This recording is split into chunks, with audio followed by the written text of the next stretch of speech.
Boa noite, todos me escutam bem? Sejam todos mais uma vez bem-vindos à nossa associação. É um prazer recebê-los aqui, novamente com portas abertas, né? E sempre é realmente uma dádiva, né? A gente poder falar para um público e principalmente que está vindo pela primeira vez à casa. Então sejam todos bem-vindos, se sintam acolhidos pela nossa associação. Hoje me foi dada a tarefa de falar sobre Jesus, né? Já que a gente está entrando aí neste mês onde nós celebramos a chegada do nosso Divino Mestre, né? E confesso para vocês que foi uma tarefa bem árdua, né? Porque falar sobre Jesus não é fácil. Porque quando a gente estuda um pouquinho sobre Jesus, a gente entende que a gente está muito longe, né? Então eu vou tentar passar para vocês hoje sobre esse tema de Jesus está entre nós. E eu já deixo aqui um pouco de dúvida, né? Deixando assim para que vocês possam refletir. Será que Jesus está mesmo entre nós? Será que nós deixamos Jesus no meio de nós? E eu queria que enquanto eu estivesse aqui na frente, conversando com vocês ficassem refletindo sobre isso, levem essa dúvida para casa e reflitam se a gente deixa que Jesus realmente esteja entre nós, né? Qual é o nosso maior desafio, né, quando estamos aqui encarnados?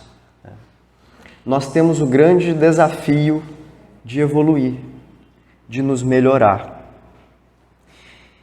E assim a gente começa falando deste ser iluminado que foi Jesus, porque foi para isso que ele veio. Ele veio nos servir de guia e modelo, vocês vão ver eu falando muito isso aqui hoje, né? Porque ele é o nosso maior guia, ele é o nosso modelo a ser seguido, né? E é isso que a gente vai tentar falar um pouquinho aqui, né? Nós, encarnados, em evolução, na Terra, estamos aqui progredindo, de pouquinho em pouquinho, de degrau em degrau, assim como Jesus veio nos mostrar durante toda a sua passagem aqui pela Terra, né? Lá na questão 622 do Livro dos Espíritos, Kardec pergunta para os espíritos o seguinte: confiou Deus a certos homens a missão de revelarem a sua lei? E os espíritos respondem: indubitavelmente, em todos os tempos houve homens que tiveram essa missão. São espíritos superiores que encarnam com o fim de fazer progredir a humanidade. Então a gente já começa a entender que Jesus não foi o único em todo o universo. Kardec ainda pergunta lá na questão 625: qual o tipo mais perfeito que Deus tem oferecido ao homem para lhe servir de guia e modelo? E adivinha o que os espíritos responderam? Jesus, né? E aí, passando assim, né, Jesus se oferecendo a vir nos orientar, né, como nosso governador terrestre, né, veio através de uma mãe misericordiosa, amorosa, que por muitas vezes foi abnegada, resignada e sofredora, porque não pense que ela não sofreu para Jesus estar vivo durante aquele pequeno tempo, né? Eu trouxe aqui uma poesia chamada O Cântico de Maria. A minha alma engrandece ao Senhor, exulta meu espírito em Deus, em meu Salvador. pôs os olhos na humildade de sua serva, doravante todas as gerações me chamarão bem-aventurada. O Onipotente me fez grandes coisas, santo, santo é o seu nome. Sua misericórdia perdura, de geração em geração, sobre aqueles que o obedecem. Seu poder fez obras de valor, dispersou os pensamentos de orgulho nos corações. Rebaixou os poderosos de seus tronos, elevou os humildes, cumulou os bens os famintos, despediu vazios os saciados. Auxiliou a Israel, seu servo, recordando sua misericórdia, conforme sua eterna promessa, a Abraão e seus descendentes. Para quem quiser saber mais, esse cântico está no livro Maria de Jesus, Maria Mãe de Jesus, psicografia de Francisco Cândido Xavier, pelo espírito de Ivone Pereira. Assim, eis então que Maria traz para nós o Messias. Mas afinal de contas, quem são esses Messias? E, se eu não me engano, em São Luís, traz para nós o seguinte, que os Messias são seres superiores chegados ao mais alto grau da hierarquia celeste, depois de terem atingido uma perfeição que os torna infalíveis, daí em diante, acima das fraquezas humanas, mesmo em encarnação. E aí a gente começa a entender que mesmo Jesus encarnado, pela sua qualidade de espírito, e assim a gente entende que as qualidades de Jesus não estavam na carne, mas sim no espírito, no seu espírito, que tinha as condições absolutas de manipulação de matéria e de seu perispírito. E esses Messias, eles são admitidos nos conselhos do Altíssimo e recebem diretamente a palavra de Deus. E são encarregados, então, de transmitir e fazer cumprir essa palavra. Então, Jesus recebia diretamente de Deus as orientações que ele vinha nos trazer. Eu achei uma comparação muito interessante sobre esse conselho universal, que eu achei interessante que a gente que a gente poderia colocar isso para nós, mas é como se a gente estivesse falando de uma grande empresa, Deus é o CEO dessa empresa, e esses Messias, esses espíritos puros, são do conselho dessa empresa. E, de vez em quando, esses conselheiros vão até as suas filiais ou suas franquias para dar as suas orientações, para enviar e fazer cumprir essas orientações que vêm diretamente da Universo S.A., que é a empresa de Deus. Uma brincadeira, a gente não está escrito em lugar nenhum.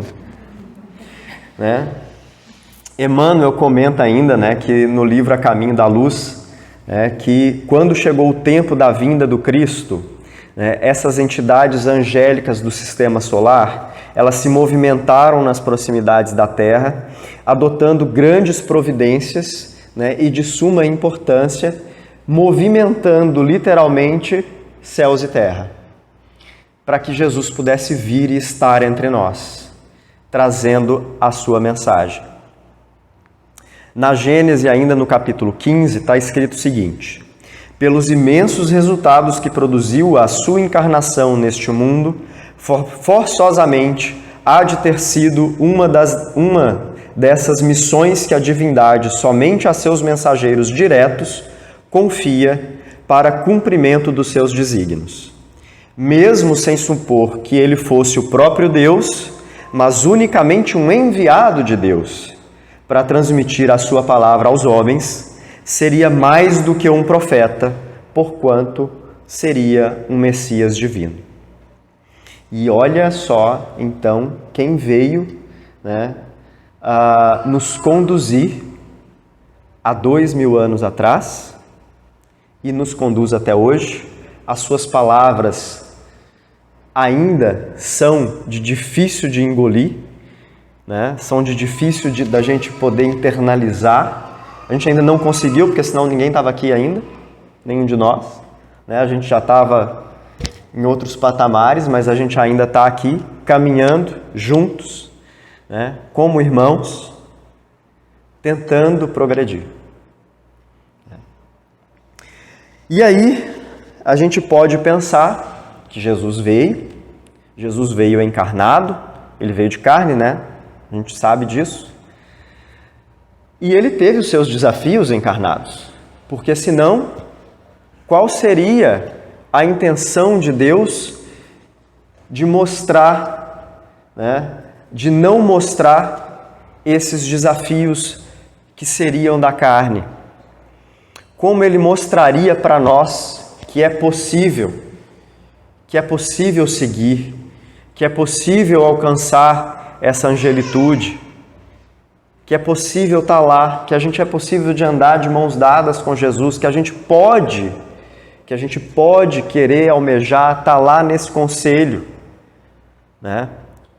Vai ser longa a caminhada, eu não tenho dúvidas disso, né? A gente ainda tem muito chão para percorrer, muitas reencarnações para fazer, né? Mas é lá que a gente vai almejar, né?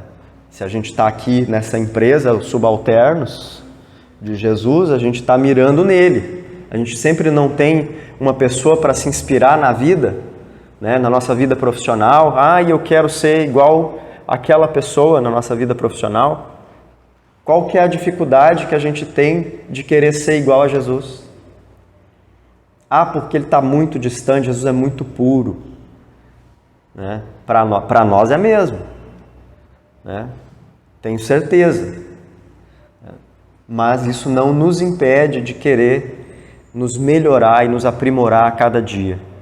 E é para isso que a gente está aqui, né? A gente está aqui para aprender através do Evangelho de Jesus a ser, a cada dia, a cada vida, um pouquinho melhor, e a gente caminhar nessa escada da vida, né? Ele teve, claro, os seus perrengues familiares, de sociedade, a gente sabe, né? Afinal de contas, Jesus morreu na cruz, problema ele teve, né? Não foi fácil para ele também. A diferença foi como ele resolveu enfrentar os seus desafios. Essa foi a diferença. Foi o que fez a diferença. E ele nos mostrou isso todo o tempo, né? Jesus foi resignado, tô certo? Né? Ele não esbravejou a ninguém que queria puni-lo, mas ele, com muito amor, ele soube perdoar todo mundo. Ele, com muito amor, ele soube estender a mão para quem estava caído, para quem necessitava de ajuda. Ele veio e morreu para nos servir de exemplo. Os seus ensinamentos ainda são difíceis para nós, mas não é impossível. Não é impossível, né? Quem de nós que não tem um desafeto por aí? Pode ser nessa encarnação, pode ser na outra, nas outras, vai saber quantas está lá para trás, né? Quantos devedores eu tenho ali, logo ali virando a esquina, né? Por enquanto, ainda bem que tem o véu no esquecimento, né? Depois a gente resolve. Vamos pensar primeiro agora, nos dessa encarnação aqui, né? Mas quem de nós não tem? Quem de nós já não apontou o olho ali para alguém, né? E já não cutucou o cisco no olho do outro, mas esqueceu da trave desse tamanho que está no nosso olho aqui, né? Quem de nós já não fez um julgamento? E essa era a diferença de Jesus, porque ele não apontava. Ele não apontava os erros das pessoas. Ele orientava. Ele tentava modificar através das suas parábolas, dos seus ensinamentos, da sua conduta moral, como teria que ser o nosso comportamento. Em Obras Póstumas de Kardec está escrito o seguinte: os males da humanidade provêm da imperfeição dos homens. Pelos seus vícios é que eles se prejudicam uns aos outros. Enquanto forem viciosos, serão infelizes, porque a luta dos interesses gerará constantes misérias. Então, será que a nossa infelicidade não está diretamente ligada a essa condição de entender que nós não estamos deixando Jesus estar entre nós? Será que a gente não está ligando o automático todo dia, na nossa rotina diária, sem parar um pouquinho e respirar? E às vezes pensar assim: será que Jesus faria isso também? Será que na hora de eu dar aquele buzinão no carro, aquele buzinaço na pessoa que me cortou ali, né? Se Jesus estivesse dirigindo um carro hoje, será que ele faria isso também? São os atos simples do dia, são coisas simples do nosso dia que vão fazer toda a diferença na nossa forma de deixar Jesus entrar na nossa vida e Ele permanecer na nossa vida. O maior conselho de Jesus, quando encarnado, era: levanta-te e não repita o teu erro. Não tem a máxima, né? Vai, não peques mais, né? Que a gente vê no Evangelho. A gente pode pensar assim: irmão, eu estou aqui contigo, né? Segue o teu caminho com resignação, preserva os teus valores íntimos e aumenta isso na tua ação diária. Faz isso todo dia, vira rotina, né? Pratica isso no teu dia a dia. Uma coisinha de cada vez, um pouquinho de cada dia, um pouquinho de cada vez. Isso vai nos melhorando todos os dias. Ninguém está falando que é fácil. Ninguém está falando aqui que é fácil, né? E eu falo de mim mesmo. Não é, né? E a gente lembra ainda, né, que Jesus tinha uma coisa muito poderosa com Ele. Porque o Wi-Fi de Jesus não tinha interferência. Não caía. Ele olhava para ti e sabia exatamente o que tu precisava. Ele tinha esse Wi-Fi com a gente assim, ó, né, que era uma coisa impressionante, né? Não é? Não são os relatos evangélicos? Né? E a percepção que ele tinha dele mesmo, né? E da tua própria angelitude.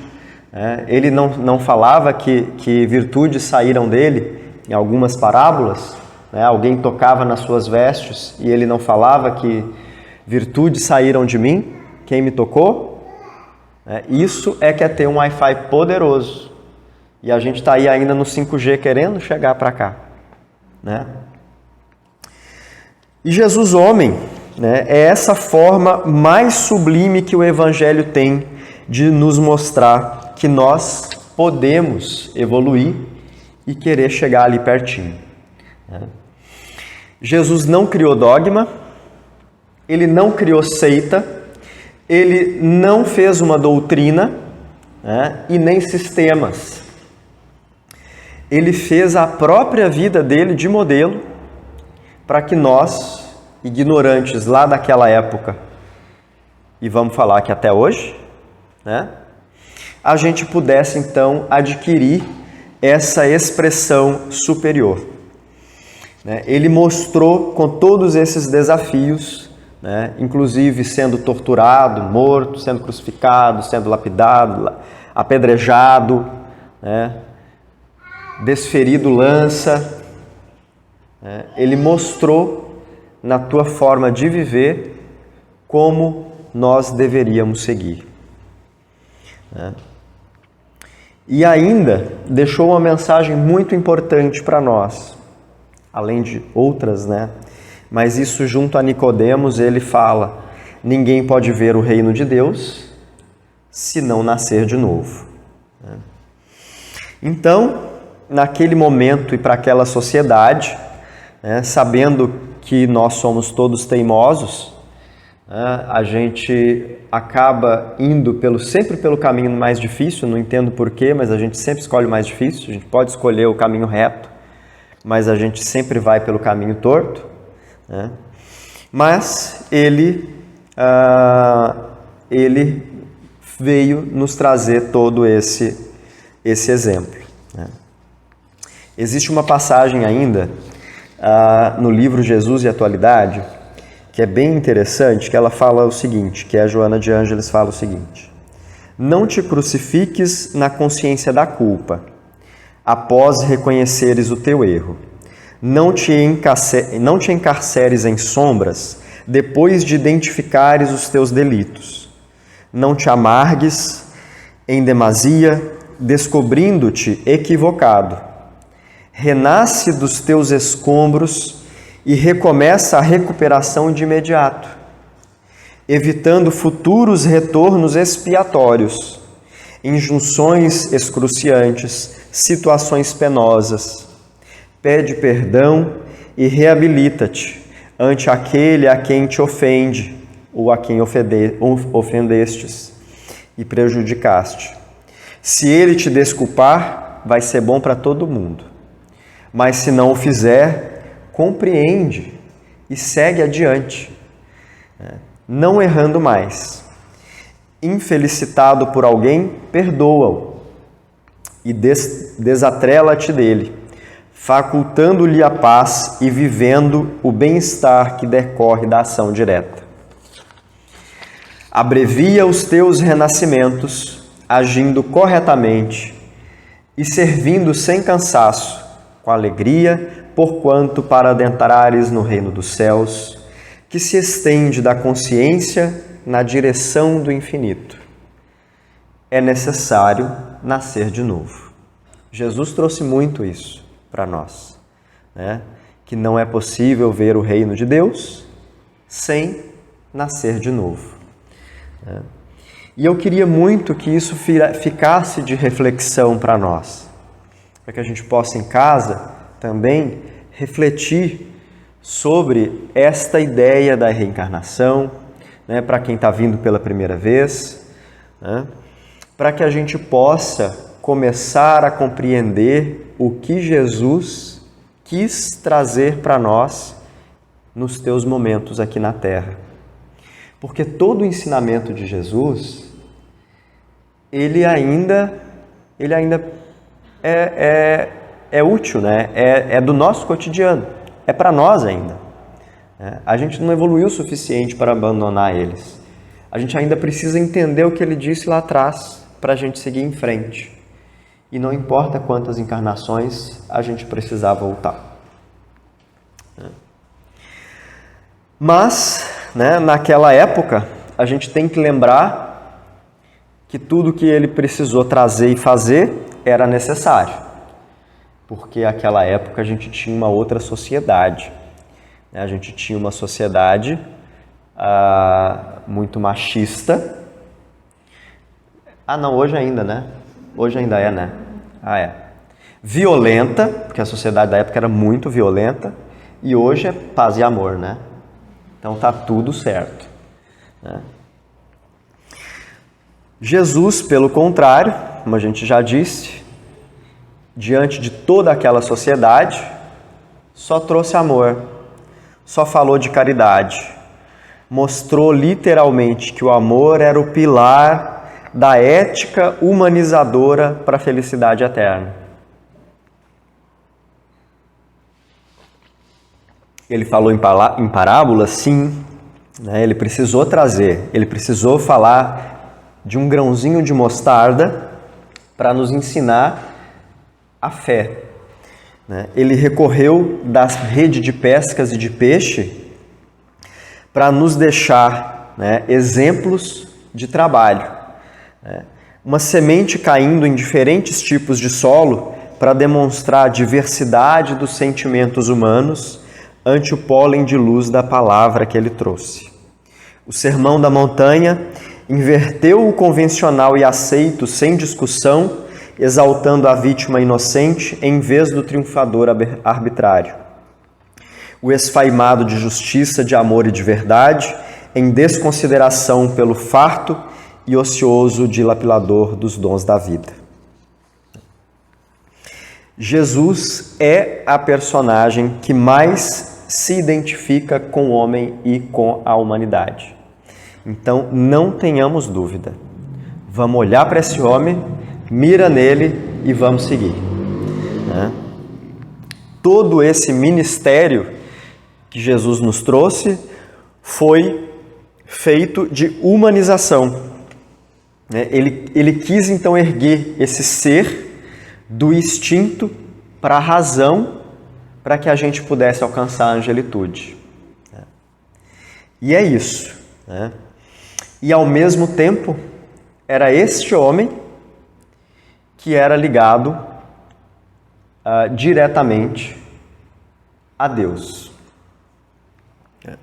Jesus, então, na humanidade significa a luz que aquece e clareia. Esquece, segue os ensinamentos dele em simplicidade.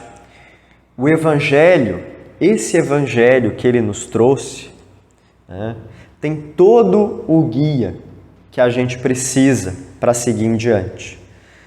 É um Evangelho que nos movimenta e que nos convida ao movimento. Ele nos convida a nos movimentar em Jesus, para com Jesus. Quando a gente entende isso, quando a gente entender isso, né, as coisas vão ficar um pouquinho mais esclarecidas para nós, para as nossas dificuldades, para os nossos anseios, né, para a lida com aquele nosso familiar que às vezes a gente não gosta muito, né? Ou com aquele irmão que nos caluneia, e isso vai fazer toda a diferença. Jesus trazendo a ideia de fora da caridade não há salvação, né, é justamente esse desamarrar, né, de todas as vendas que a gente tem, né, para justamente abrir esse espaço, né, para a gente deixar, através de Jesus, promover o amor, a caridade, né, com o nosso semelhante. A caridade, ela não se resume à esmola, é importante a gente deixar isso muito, muito bem resolvido, né, porque a gente tem a caridade de pensamento, a gente tem a caridade em palavras e nas nossas ações. Aquele que é caridoso em pensamento é indulgente para com as falhas alheias. É caridoso em palavras quem não diz coisa alguma que possa prejudicar outro. É caridoso em ações quem socorre o seu próximo na proporção das suas forças. E assim toda a moral de Jesus, toda essa moral de Jesus, já vi, estou quase, vai se resumir na caridade e na humildade, né? Nessas duas virtudes que são justamente os contrapontos do egoísmo e do orgulho. Em todos esses ensinamentos, ele vai nos apontar essas duas virtudes para que a gente possa, então, alcançar a nossa felicidade eterna. Eu vou finalizando aqui, então, com uma leitura do capítulo 61, que é o Homem com Jesus. Ele está no Pão Nosso, que é uma psicografia de Francisco Cândido Xavier pelo Espírito Emmanuel. Na epístola tem o seguinte: regozijai-vos sempre no Senhor. Outra vez eu digo, regozijai-vos. Está em Filipenses, no capítulo 4, no versículo 4. Com Jesus, ergue-se o homem, da treva à luz, da inércia ao serviço, da ignorância à sabedoria, do instinto à razão, da força ao direito, do egoísmo à fraternidade, da tirania à compaixão, da violência ao entendimento, do ódio ao amor, da posse mentirosa à procura dos bens imperecíveis, da conquista sanguinolenta à renúncia edificante, da extorsão à justiça, da dureza à piedade, da palavra vazia ao verbo criador, da monstruosidade à beleza, do vício à virtude, do desequilíbrio à harmonia, da aflição ao contentamento, do pântano ao monte, do lodo à glória. Homem, meu irmão, regozijemo-nos em plena luta redentora. Que píncaros de angelitude poderemos alcançar se nos consagrarmos realmente ao divino amigo que desceu e se humilhou por nós. Que a gente possa, que esse capítulo é bem um resumo de tudo aquilo que a gente não é, para deixar com que Jesus esteja entre nós. Que fique aí para a gente refletir. Eu espero ter alcançado um pouquinho de vocês e muito mais do que isso, que essas passagens que eu trouxe que possam servir de uma curiosidade para que a gente possa ir lá nas obras básicas, no Evangelho, para que a gente possa ir atrás de Jesus e através dele deixar realmente com que ele esteja entre nós. Eu assim desejo então que ele realmente esteja com cada um de vocês. Agradeço muito a presença, agradeço a espiritualidade pela oportunidade de estar aqui com vocês hoje. Que assim seja.